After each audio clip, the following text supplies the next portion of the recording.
Hola a todos, bienvenidos a una nueva edición de La Cabaña del Viejo Cranky, la franquicia del sótano del Honeypot centrada en hablaros del trasfondo del juego.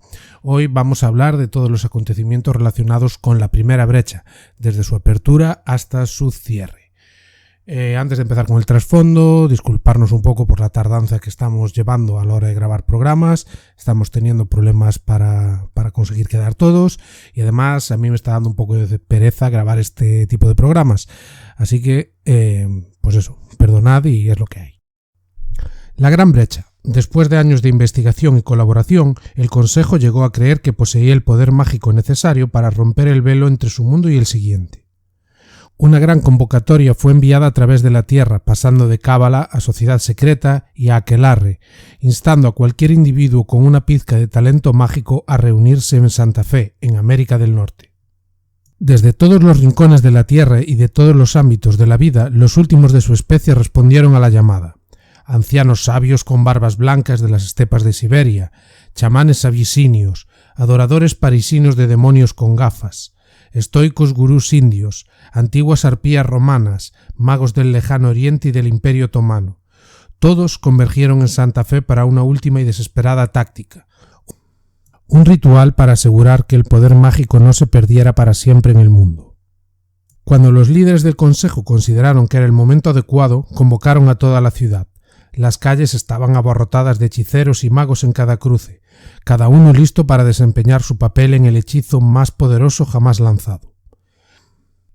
El ritual fue agotador hasta lo inimaginable. Durante un día y una noche, los cientos de practicantes reunidos vertieron hasta la última gota de su magia en el creciente hechizo.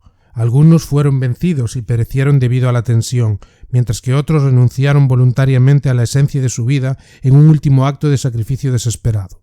Los magos que participaron no pudieron ponerse de acuerdo sobre si el ritual había fracasado, pero los resultados eran imposibles de ignorar. Cuando el ritual alcanzó su cenit, la fuerza vital de los hechiceros menores fue arrancada de su carne en un torrente de dolor y poder, mientras que las energías del ritual se descontrolaban y los consumían.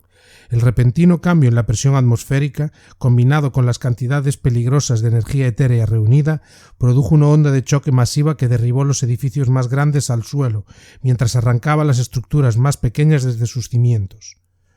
En un solo instante, Santa Fe pasó de ser una ciudad a nada más que ruinas, locura y cadáveres. La ciudad había desaparecido, sustituida por un agujero en la existencia y unos pocos hechiceros y místicos que fueron protegidos de lo peor de la explosión. En los días y semanas posteriores, los pocos supervivientes descubrieron que sus habilidades mágicas habían experimentado un aumento exponencial y que ahora fluía un poder inimaginable por sus venas. Proezas de manipulación etérea que habrían supuesto un desafío para un archimago estaban ahora a su alcance. Los más poderosos magos, conjuradores y chamanes que el mundo había conocido se liberaron de las ruinas que alguna vez fueron Santa Fe y asomaron su mirada a través de la grieta dimensional que sería conocida como la Gran Brecha. Al otro lado de la brecha, los miembros supervivientes del Consejo descubrieron una ciudad. Sus características eran a la vez familiares y extrañas, como si todas las grandes ciudades de la historia de la Tierra hubieran sido amalgamadas y revueltas.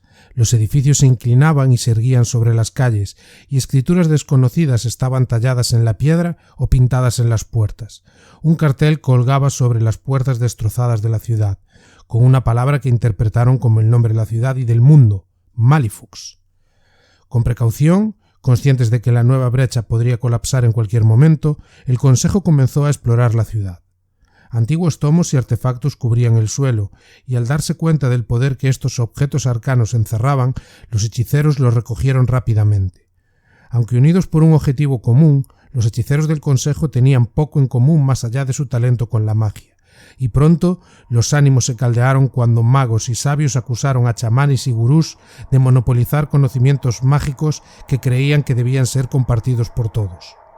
Al final de la primera noche, estos conflictos habían estallado en una guerra abierta. Bolas de fuego, lanzas de hielo y rayos se arrojaban por las calles y hacia el cielo, mientras los magos intentaban arrebatar el poder de sus pares o defender las reliquias mágicas que habían reclamado para sí mismos.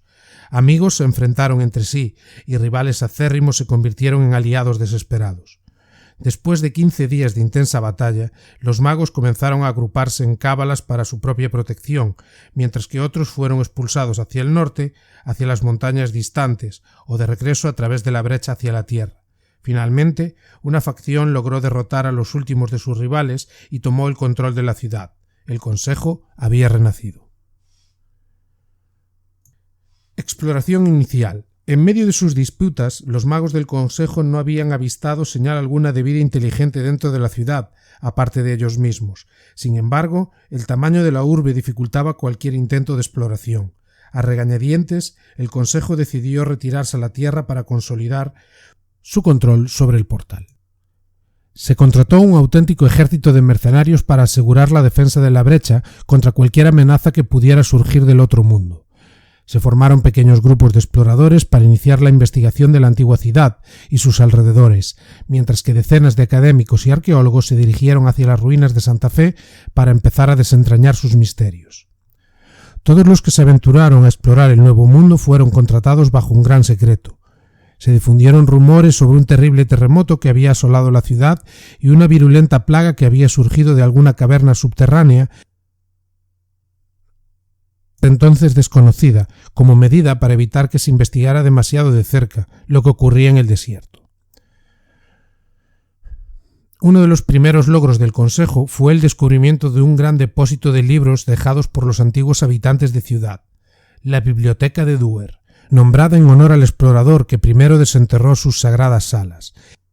Era una red de bóvedas y torres prácticamente colmada de extraños conocimientos. Un equipo de eruditos trabajó incansablemente durante meses, despejando las pilas derrumbadas y reconstruyendo diligentemente la lengua arcaica de aquellos que habían erigido la milagrosa biblioteca. Simultáneamente, los exploradores del Consejo comenzaron a cartografiar la ciudad y sus alrededores. Bajo las calles de la urbe descubrieron una extensa red de alcantarillado, conductos y catacumbas. Muchos de estos primeros exploradores se perdieron en los retorcidos laberintos, pero aquellos que emergieron sanos y salvos de la oscuridad trajeron consigo mapas que se convertirían en valiosas guías para futuras expediciones. Mientras tanto, los archimagos del Consejo se enfocaron en estabilizar la brecha. Sin ningún tipo de soporte mágico, la brecha había comenzado a temblar erráticamente después de cada uso. Existía la preocupación de que un uso excesivo pudiera hacer que la brecha colapsara sobre sí mismo o, peor aún, se rompiera aún más. Después de largos debates e investigaciones, el Consejo encontró una solución para su problema. Pasaron meses construyendo un enorme zócalo de piedra que fue meticulosamente tallado con runas y sigilos místicos que rodearon cada lado de la grieta. Cuando la última piedra encantada fue colocada en su lugar, la brecha finalmente se estabilizó. Para entonces, los exploradores habían comenzado a regresar lentamente a la ciudad. Algunos volvieron cargados de riquezas, otros trajeron consigo relatos inquietantes de criaturas extrañas o de antiguos miembros del Consejo que habían formado un culto en las remotas montañas, y algunos simplemente desaparecieron sin dejar rastro. Los hallazgos más significativos provinieron de aquellos que se aventuraron más lejos. En las profundidades de las tierras baldías, los topógrafos descubrieron un pueblo abandonado, unas pocas chozas en ruinas y un montículo de tierra agrietada. En el centro de ese montículo encontraron un pozo abandonado que se adentraba en la tierra. Resultó ser una especie de mina, y en su punto más profundo los hombres hallaron un alijo de soulstones, o piedras de alma, las mismas piedras míticas que Abisinia había descubierto 145 años atrás. Sin embargo, estas soulstone estaban completamente intactas. Los miembros del Consejo las estudiaron detenidamente y sus eruditos encontraron referencias a las piedras en algunos de los textos que habían logrado descifrar. Sabían, por las historias y mitos de Abisinia, que aquellos que poseían soulstone podían canalizar cantidades increíbles de magia y que eran aún más potentes que en Málifu. Darse cuenta de que necesitaría más personas para inspeccionar y extraer las gemas mágicas del suelo, el Consejo decidió compartir su descubrimiento con el resto del mundo. Una nueva era, de 1788 a 1790 después de Cristo. El anuncio del Consejo sacudió al mundo entero. En todas partes, en tabernas, salones, plazas y aposentos bullía el debate. Los panfletos y periódicos se imprimían en abundancia.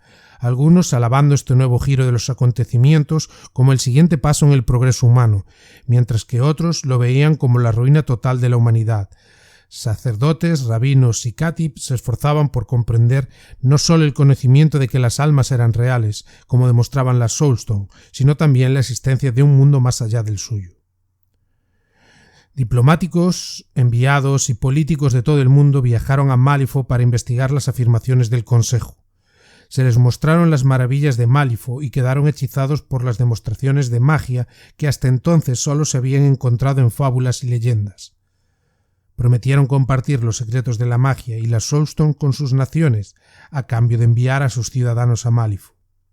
En poco tiempo, la ciudad abandonada se convirtió en un próspero asentamiento humano. Primero fueron cientos y luego miles los viajeros que se dirigieron a Malifaux.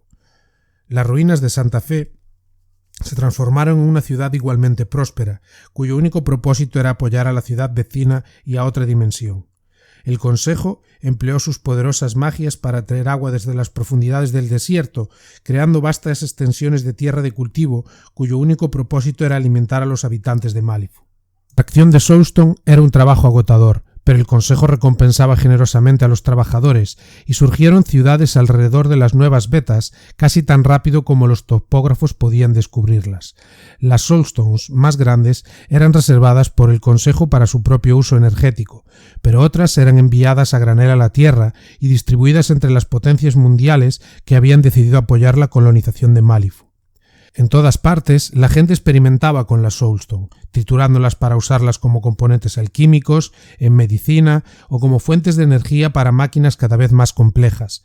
En todo el mundo, personas sin talento previo para la magia recurrieron a la energía almacenada en las gemas para volverse poderosos e influyentes. Algunos de estos magos incluso comenzaron a enseñar a otros cómo manipular las energías mágicas invisibles que les rodeaban, creando distintas escuelas de hechicería, cada una con sus propias técnicas. Benjamin Hanks, un relojero de Connecticut, fue el responsable de activar al primer constructo. Siempre había habido una gran cantidad de escombros alrededor de Malifaux que parecían pilas de maquinaria rota o inerte. Cuando Hanks equipó una de estas máquinas con una Soulstone y jugueteó con ella, descubrió que los escombros eran, de hecho, una maravilla mecánica completamente funcional. Muchas de las máquinas descubiertas de este modo eran simples y diminutos servientes o réplicas mecánicas de diferentes animales. Sin embargo, algunas eran temibles titanes de relojería capaces de blandir una variedad de armas increíble. La construcción y animación de estas creaciones pronto se volvió popular en la ciudad y se enviaron máquinas en funcionamiento como curiosidades para reyes y cortesanos, como máquinas de guerra para generales y señores de la guerra y como objetos de estudio para eruditos e ingenieros. Poco a poco, los pioneros que atravesaban la brecha comenzaron a asentarse cada vez más lejos de la ciudad, a menudo con la esperanza de hacerse ricos descubriendo una veta de Soulstones. A medida que se aventuraban más lejos, comenzaron a circular informes sobre criaturas fantásticas y monstruosidades mitológicas en las tabernas y casas públicas de la ciudad. Al principio, estos informes fueron recibidos con escepticismo, pero pronto los colonos desaparecidos y las historias se hicieron demasiado numerosas para ignorarlas. A regañadientes, el Consejo se vio obligado a admitir que Malifaux parecía estar habitada y que los nativos no eran amistosos. Adoptaron un término del pasado de la Tierra para describir a los nativos de su nuevo hogar, los Nevermore. El primer resurreccionista, 1791. Como si la aparición de nativos hostiles no fuera suficiente, una amenaza surgió desde las profundidades de la propia ciudad en 1791. Era bien sabido que las alcantarillas bajo la ciudad de Malifaux eran un laberinto de pasadizos y peligrosos túneles, pero había rumores, alimentados por los primeros exploradores, sobre conocimientos prohibidos en las criptas más profundas. Algunos buscadores ávidos de poder se aventuraron a descubrir la veracidad de estas afirmaciones, y un hombre, cuyo nombre se ha perdido en el tiempo, tuvo la terrible desgracia de encontrar el conocimiento que buscaba. Lo que ocurrió exactamente en la oscuridad de esas bóvedas enterradas solo lo sabe ese nigromante, aunque varias novelas de Apenique a lo largo de los años han hecho sus propias especulaciones dramáticas. Algunas historias afirman que los antiguos cadáveres guardianes de las bóvedas se levantaron del sueño de la muerte para atacarlo, mientras que otros han especulado que hizo algún trato con la muerte misma por el poder que ejercía. Sea cual sea el caso, el naciente nigromante escapó de la necrópolis con un único tomo que contenía los secretos de la vida después de la muerte. Este nigromante sin nombre utilizó los hechizos blasfemos contenidos en el tomo para levantar un ejército de cadáveres no muertos. Esta horda sin vida atacó las fortificaciones del Consejo en masa, y todos los que cayeron ante la legión de muertos vivientes se levantaron y se unieron a sus filas. Los zombies putrefactos intentaron destrozar la ciudad ladrillo a ladrillo, y a medida que su número aumentaba, parecía que tendrían éxito en convertir la ciudad en una monarquía necrótica de oscuridad, muerte y desesperación.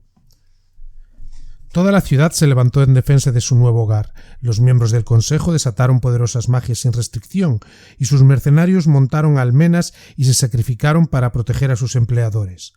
Sin embargo, a pesar de todo el poder del Consejo, el peso del desgaste estaba en su contra y parecía poco probable que alguien sobreviviera a la embestida. Reuniones desesperadas se celebraron en las asediadas cámaras del Consejo, mientras los magos supervivientes debatían si debían cerrar la brecha, sacrificando a miles de personas para mantener a los implacables muertos lejos de la tierra. Lo que cambió el curso de la batalla fueron los defensores que emergieron inesperadamente de la población de la ciudad. Mineros blandiendo picos y mosqueteros disparando rifles de pedernal lucharon hombro con magos empuñando fuego y autómatas de relojería. Cuando la situación parecía más sombría y otra línea de batalla estaba a punto de ser barrida por la presión de la carne no muerta, surgió otro héroe. El destino mismo interviniera en la contienda. Durante este conflicto, la Nephilim conocida como Lilith utilizó su considerable magia para adoptar una forma humana, lo que le permitió moverse entre los defensores de la ciudad de Malifaux sin llamar la atención. Estuvo al frente de múltiples batallas, cegando a los soldados no muertos con frenesí y determinación. Cuando la batalla parecía ganada, se desvanecía en las sombras y reaparecía en los lugares donde la lucha era más intensa. No mostraba signos de comprender los idiomas hablados por sus improvisados camaradas durante estas escaramuzas, y cualquier intento de agradecerle o brindarle ayuda era recibido con una mueca de disgusto. Fue una batalla feroz, pero cuando el polvo se asentó, el nigromante sin nombre había sido derrotado por el poder combinado del Consejo y los nuevos héroes de la era. Desafortunadamente, el oscuro secreto de la nigromancia no murió con ese villano, igual que los no muertos que había convocado a su voluntad, se alzaría años después para aterrorizar nuevamente a la humanidad. Una era de héroes, de 1792 a 1796. Tras la derrota del nigromante, la ciudad de Malifaux se encontraba repleta de peligros y aventuras. Fue una época marcada por la presencia de grandes villanos. La Señora Oscura, Astarte, activó una colosal máquina enterrada bajo la parte sur de la ciudad y estuvo a punto de desatar un arma aterradora, un artefacto inmortal de los días de la guerra tirana, sobre una población desprevenida. Jean-Philippe Archambault, conocido como el Loco de Quebec, sembró el terror en las calles de la ciudad junto a su legión de morts vivants, una horda de guerreros esqueléticos que Archambault había animado utilizando el infame grimorio que había obtenido del cadáver del primer nigromante. Hombres y mujeres malévolos parecían merodear por la ciudad, como si los intentos fallidos del nigromante por tomar el control hubieran sido de algún modo el catalizador que sacó lo peor de la humanidad. Las sombras de Malifaux parecían volverse más densas, y pronto no sería seguro caminar por las calles empedradas de la ciudad durante la noche. Sin embargo, cuando las circunstancias eran más sombrías, incluso la más pequeña luz parecía brillar con fuerza. Los héroes que habían surgido para derrotar al nigromante no abandonaron la ciudad, y personalidades notables como Jack del Hacha, la deslumbrante Dama Zorra y el diabólico McGinn se presentaron para defender a los más débiles. Luchaban por diversas razones, a veces por la verdad o la justicia, pero con igual frecuencia por su propia gloria. A pesar de sus motivaciones, el pueblo agradeció su ayuda, ya que salvaron innumerables vidas gracias a su valentía e inteligencia. Incluso mucho después de su muerte, sus leyendas siguieron inspirando a otros.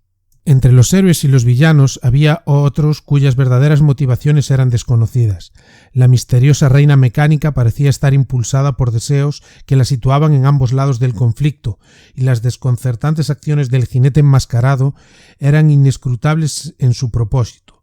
Quizás lo más intrigante fue la aparición de Kenshiro, el espadachín, quien llegó a Malifaux portando una espada muy especial, la Masamune Nionto. La espada y su portador se vieron envueltos en una batalla de voluntades, pero Shetsul demostró ser mucho más poderoso que Kenshiro, erosionando día a día su mente y su alma. El paraíso perdido, 1797. Mientras los residentes de la ciudad de Malifaux luchaban con los villanos de su propia creación, una batalla mucho mayor se libraba en el norte. Algunos miembros del Consejo que habían huido de las batallas por la ciudad se aventuraron al norte, a través de las ondulantes colinas de matorrales hasta las estribaciones de la gran cordillera de los 10 Picos. A medida que se acercaban a las montañas, las voces del viento les llamaban con más claridad. Como grupo, los archimagos desafiaron las altitudes, los traicioneros caminos de montaña y el gélido viento para ascender a los picos, siguiendo esas voces. Cuando llegaron a la cima del pico más alto, encontraron la forma espectral del tirano Diciembre. Diciembre susurró a los archimagos, prometiéndoles un gran poder si podrían liberarlo de los vientos que lo ataban. Tomó la mayor parte de 2 largos años, pero los archimagos finalmente fueron capaces de romper las ataduras que habían mantenido prisionero a Diciembre durante tanto tiempo.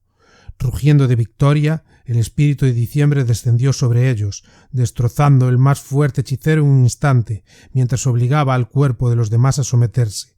Aquellos que se negaron a arrodillarse ante el tirano fueron masacrados y devorados por su apoderado elegido. Las cosas habían cambiado mucho desde la atadura de Diciembre, y la llegada de los humanos había traído una oportunidad. Las propias criaturas eran frágiles y sin valor, y aunque su apoderado pronto se saciaba con su carne, no hacía nada para saciar el hambre voraz del tirano.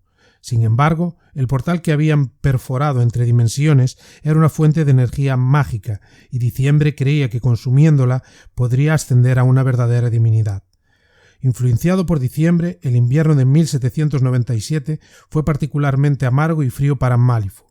Aquellos que pudieron se refugiaron en sus hogares o tabernas con los fogones encendidos para mantener a raya a las heladas. Que no tenían esa suerte intentaban calentarse quemando basura o escombros en viviendas abandonadas, tratando con desesperada necesidad de evitar la congelación y una muerte helada y entumecida.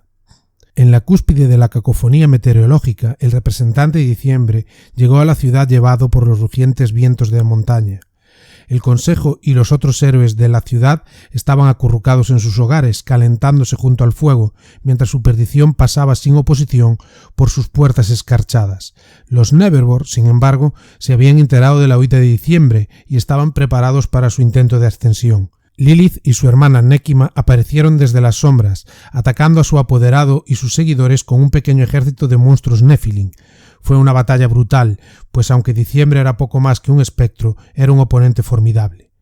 Usando fuertes vientos para alejar a los Nephilim, Diciembre se abalanzó sobre el arco de piedra que mantenía la gran brecha estabilizada y comenzó a alimentarse de sus energías. Si no hubiera sido por la repentina aparición de Kenshiro y la Masamune Nihonto, Diciembre podría haber tenido éxito en su plan y ascendido a gobernar toda la realidad. Escudado por la influencia del tirano dentro de su espada, Kenshiro pudo atravesar los vientos de Diciembre y avanzar hacia el poder del tirano. Aunque Diciembre entró en pánico cuando sintió la presencia de otro tirano, relajó cuando se dio cuenta de que Setsul seguía atrapado en su prisión.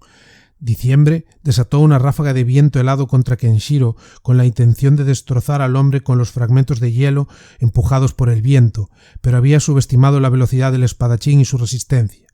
Incluso cuando los fragmentos de hielo empalaron y mataron a Kenshiro, el espadachín levantó su espada y la bajó en un golpe mortal.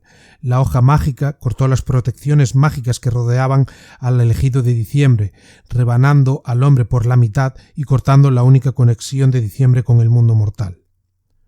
Diciembre había invertido gran parte de su poder en su elegido, y con la muerte del hombre, la influencia de Diciembre se debilitó enormemente. En su rabia e ira, Diciembre gastó el poco poder que le quedaba para convocar un último vendaval de viento, lanzando a la Masamune Nihonto a través de la brecha y perdiéndola de vista. Tras la batalla, Lilith y Nekima evaluaron la situación. La humanidad había invadido su hogar menos de una década antes y ya habían caído bajo el dominio de múltiples tiranos. Diciembre había sido liberado de sus cadenas y su mundo casi había llegado a su fin. Las dos hermanas llegaron a un acuerdo. La humanidad era demasiado peligrosa para dejarla vivir. Mientras debatían cómo sellar la brecha, se les acercó una bruja humana llamada Zoraida. La bruja afirmó que se podía sellar la brecha a través de un poderoso ritual, pero solo si los Neverborn aceptaban sus condiciones. Las hermanas escucharon y aceptaron. Con una sonrisa, Zoraida reunió los componentes necesarios para su ritual, que aprovechaba la energía etérea dejada en la estela de diciembre y la volvía contra el portal. El arco de piedra que mantenía el portal comenzó a temblar violentamente y a retumbar, y gradualmente la grieta comenzó a reducir su tamaño. Los taumaturgos en la tierra trataron de estabilizar el portal, pero fue en vano. Además, aquellos que intentaron cruzar el portal desde Malifaux fueron rechazados, como si el portal hubiera sido tapiado. Mientras tanto, Nekima tomó al resto de los Nephilim y se esparcieron por la ciudad, masacrando a cada humano que pudieron encontrar. Por la mañana, arrojó un cadáver a través de la grieta para enviar un mensaje a los humanos que casi habían destruido su mundo. En su torso estaba tallada una única e inquietante palabra: nuestro.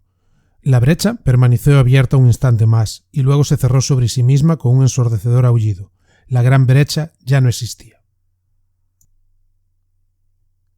Y con esto rematamos nuestro relato de hoy, que englobó todo lo que ha ocurrido durante la primera temporada en que la brecha ha estado abierta. Como siempre, si queréis contactar con nosotros, podéis seguirnos en redes. Estamos en Instagram como El Sótano del Honeypot, en Facebook igual, en Twitter @podcasthoneypot. También la forma más habitual de consumir nuestro contenido es a través de Twitch, como El Sótano del Honeypot, y también en nuestro canal de YouTube. Después, para escucharnos en audio, puedes escucharnos en iVoox, iTunes, Apple Podcast, la mayor parte de los reproductores habituales. Y si vais a comprar algo en la tienda de Weir, especialmente en esos momentos del año en el que hay cositas exclusivas, podéis utilizar el link de referidos que encontráis en la descripción para comprar a través de eso y que nosotros nos llevemos un poquito de lo que gastáis y colaborar un poco con el programa. Sin más, muchas gracias por escucharnos y nos vemos / escuchamos whatever en el siguiente programa.